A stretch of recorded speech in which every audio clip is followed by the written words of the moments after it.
Joining us now from Nevada is Senator Rubio. So let's talk a little policy tonight.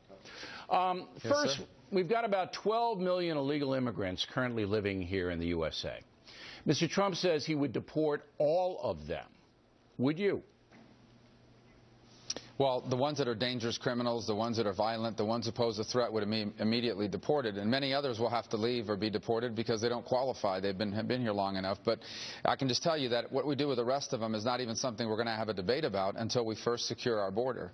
And only after we've secured our border, then we'll see what the American people are willing to support when it comes to someone who's been here for a long time, is not otherwise a criminal, has passed a background check, learns English, pays a fine, starts paying taxes. We'll see what the American people support. Well, we assume that it can't do it all at once. It's got to be secure the border first. And we assume anyone who wins the Republican nomination will do that if they become president. But I'm interested in your vision, okay? Because your father came here from Cuba, and he came legally because Cubans had the political component going for them after Castro took over in '59. Now, your vision, not the American people's vision, your vision. You got 12 million people living here. Trump says he's going to round them up, use federal authorities and federal power to force them to go back home. Some people say that's not realistic. Some people say that won't happen because courts would block it. But your vision is to deal with illegal aliens here who have broken our laws. How? What will you try to sell the voters?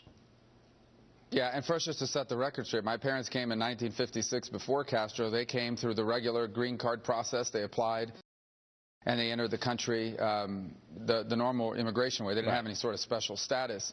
And then as far as the 12 million that are here, look, I don't believe the American people support some sort of militaristic roundup of individuals, and I don't think you could carry it out. The sort of tactics it would require would offend the American people. And the good news is we don't have to do it that way. If you secure our border, if you put in place mandatory E-Verify, if you put in place a mandatory entry-exit tracking system, if we prove to the American people that illegal immigration is finally under control, I think the American people will respond in a very rational, reasonable, but responsible way about what do you do with someone that fits certain criteria. In your mind, again, it depends on what the all right, but let me give you an example. It depends on what the American people are willing to.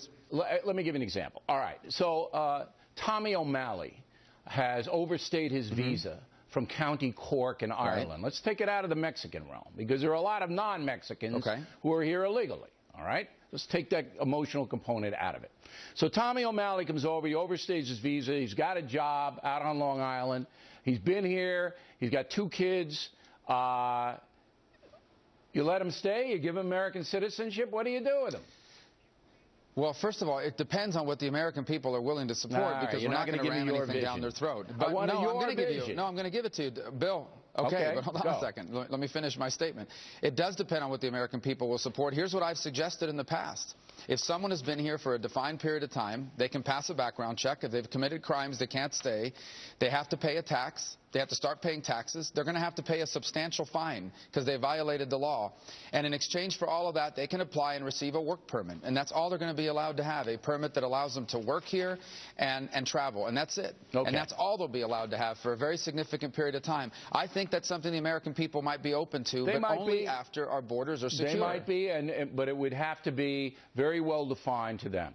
Now let's go to foreign policy. As you know, last week, U.S. bombed Libya to try to defeat ISIS. Almost every military commander in the country says you can't just defeat ISIS from the air.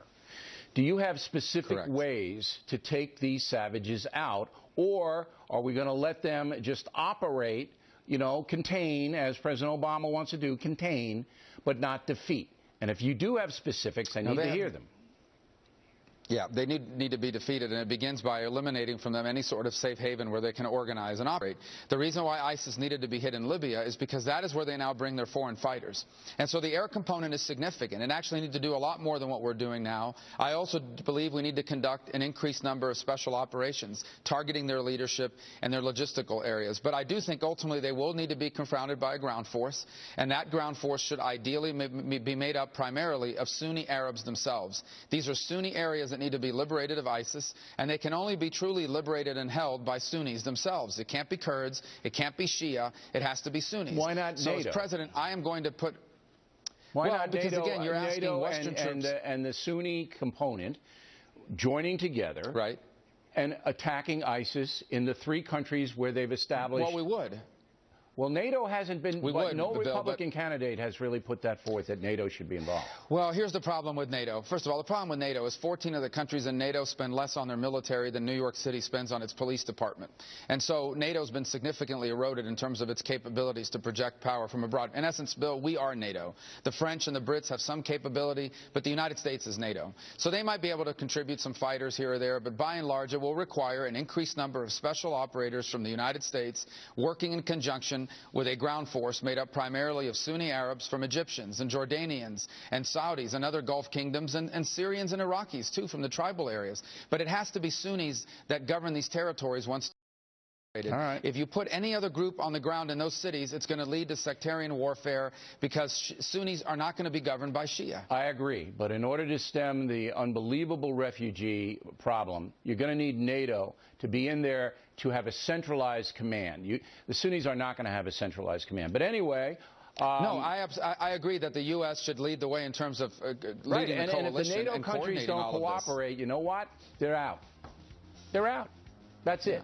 Because well, we are basically NATO, is what I'm saying. I understand that, but you know, Poland and other countries, they can pony up too. All we need is 50,000 men, and I think NATO could provide that. Hey, Senator, you're welcome anytime. We appreciate it. Good conversation tonight.